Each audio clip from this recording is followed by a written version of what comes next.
Hello friends, my name is Dr. Sunil Bhat. I am the Director and Clinical Lead of Pediatric Hematology, Oncology and Bone Marrow Transplantation at the Narayan Health City, Bangalore. Now, I have been doing this series of small videos with you and discussing the various aspects of thalassemia and thalassemia care. Now, in today's video, I am going to be discussing bone marrow transplant in thalassemia major. As bone marrow transplant thalassemia major is a very, very big topic, I am going to be dividing it into a few components, and today's component is going to be on what are the different types of donors which can be used for transplantation and how we can choose which is the better and which is the ideal donor to be used. Now, before we get into that, we know that for bone marrow transplantation in thalassemia major is probably the only practical curative option at this point of time. Although, as we all know, that gene therapy is another potential curative option. It has been approved abroad, but it's very expensive and at this point of time not available for our patients in India. So I'll focus my discussion on bone marrow transplant being a curative and practical option for our patients. Now, what happens at bone marrow transplantation is that we want to destroy the bone marrow of the patient who's got thalassemia major and replace it by a healthy bone marrow from a healthy donor, right? So this healthy bone marrow from the healthy donor goes and stays in the bone marrow of this patient and leads to normal blood production. So the aim of bone marrow transplant is to replace the defective marrow and give the opportunity for this patient to manufacture normal blood so that they're not dependent on transfusion from outside. So the first important aspect is to who can be a donor, right? Now, all of us come up with something called as HLA typing, and we get this HLA typing from our parents. We get half from the mother and half from the father. It's like our fingerprint. Like all of us come with a unique fingerprint, we also come with a unique HLA typing. So between the patient and the donor, we have to match them on something called as HLA typing. And as I said, it comes from the parents. Hence, the chances of HLA typing matching is more between siblings. So the chances your brother or sister can match you is more than anyone else in the world, right? So what is this chance? The chance of HLA typing matching siblings is around 25 to 30%. So that means if 10 patients are there, and these 10 patients, all of them have one sibling who can donate for them, there's a 2 or 3 patients will have a full HLA typing matched sibling in these 10 patients. So that's how it works. Now, so what we need to do is HLA typing between the patient and the potential donors, right? This HLA typing is done by 2 different ways. One is called as a low resolution HLA typing, something called as high resolution HLA typing. Now, in low resolution HLA typing, it is good enough when you match patient and the sibling. But if you have to match anyone who is not a sibling, like a mother, father, uncle, auntie, other family members, or even unrelated donors, you need to do something called as high resolution HLA typing. Low resolution is not good enough. So these are 2 types of HLA typing.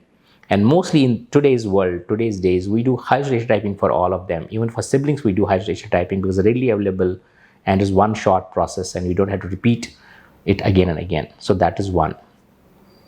Now, the second myth is there that from a patient and the donor, they should be having same blood groups.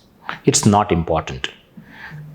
Patients and donor blood group can be anything. You don't need to have same blood group between the patient and the donor, but they need to have same HLA typing, which I was discussing with you just now. So HLA typing is important, blood group is not important. That's number 1. Number 2 is that what are the various types of donors which can be used for transplantation? The first I explained you already, and that is something called as matched sibling donor. That means patient's brother or sister who does not have thalassemia can be a donor if they're actually typing with the patient. That is the one type of donor.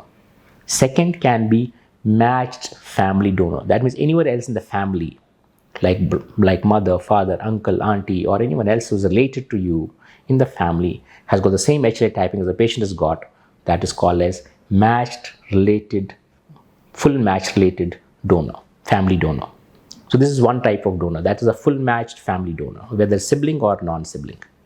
If we do not have this as an option, then the second option we look at is something called as unrelated donor. That means anywhere in India, abroad, does anyone have a full match donor, a full match HLA typing with our patient? And how do we do that? We do that from registries. There are unrelated donor registries both in India and abroad, where we can take the HLA typing of the patient, send it to the registry and tell them, is there any full match donor for our patient? Now there are various registries which are available. In India, there's something called as Datri registry.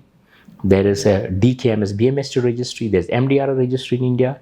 And there are various registries abroad. There's a registry in US, there's a registry in UK, there's a registry in Germany, and various other registries. And we can have access to all these registries and see whether anyone in the world is matching this patient, which is called as 10 by 10 match. So that's second type of transplant, that's called as unrelated donor transplant, fully matched.